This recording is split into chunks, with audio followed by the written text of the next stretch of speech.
Next, we will explain about the third seal. The first seal is the one riding on the white horse, and that one is Brother Heber. The second seal is the one riding on the red horse, also Brother Heber, because riding a white horse symbolizes receiving the Lord's name for the Hebrew brothers. Riding the red horse symbolizes the Hebrew brothers who have received the new covenant of Moses and the name of Moses. The third seal speaks of another brother. The third seal is the one riding on a black horse. This one who is riding the black horse, he has authority. Because famine on earth. Because of the famine. So then many people on earth who belong to Satan will die because of the famine.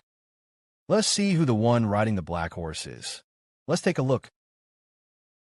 When the Lamb opened the third seal, I heard the voice of the third living creature say, Come. I looked, and behold,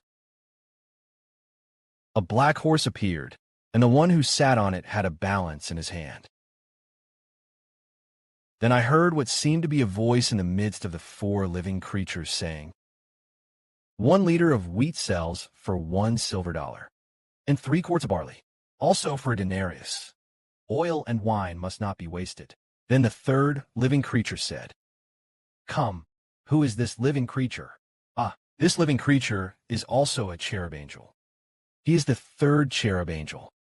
This cherub angel is the cherub angel whose face is like that of a human. That cherub angel said, Come. This cherub angel is guarding while riding. This brother on the black horse. Who is this brother riding the black horse? He is Elijah of the New Testament in the Bible. Because we remember in the Old Testament, the ancient biblical prophet Elijah has authority to shut up the sky so that it would not rain, in order to punish Israel that worshipped idols for a full 3.5 years. Later I saw the 2 witnesses in Revelation again. Among them, they have authority to shut up the sky. Let them preach. The 3.5 years when they speak the word of truth and prophesy, it does not rain on the earth. Therefore this one riding the black horse is the New Testament prophet Elijah. This Elijah is already among our brothers. In the future the Father will reveal him, so that our brothers and sisters may know. This brother has authority to shut up the sky, so that it does not rain. To what extent? To the extent that a quart of wheat will sell for 1 denarius, and 3 quarts of barley will also sell for 1 denarius. Neither oil nor wine should be wasted. It means selling 1 liter of wheat for 1 silver coin. How much is 1 silver dollar worth? 1 denarius is equivalent to a worker's on-day wage. At that time, it was in Rome, for a man. For a soldier, his 1-day wage. And maybe today, a soldier who kills the enemy on the battlefield, perhaps his daily wage might be 200 yuan. That is to say, a quart of wheat will cost 200 yuan. A liter of wheat now might only cost 3 or 4 yuan.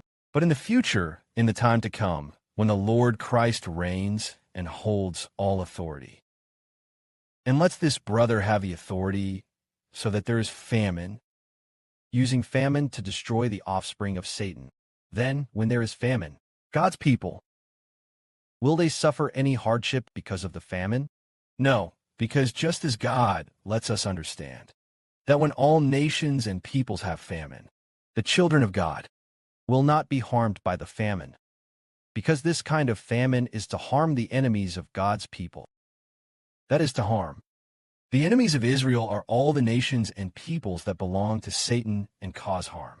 That is, it means using famine to destroy those who belong to Satan.